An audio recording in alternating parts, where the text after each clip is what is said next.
জাতির মহিলা নিজেকে নিজে খুব বড় মনে করে। কেন বড় মনে করে? কয় আমি হলাম প্রধানমন্ত্রী, আমি হলাম বিরোধী দলীয় নেত্রী, আমি হলাম মন্ত্রী, এমপি, চেয়ারম্যান, মেম্বার, আশাবাদ গ্রামীণ ব্যাংকের চাকরিজীবী, স্কুল কলেজের মেধাবী।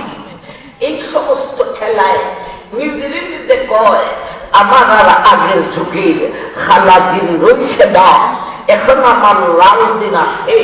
আগের যুগের দাদি নানির মতো আর ফর্দা করতে হবে না।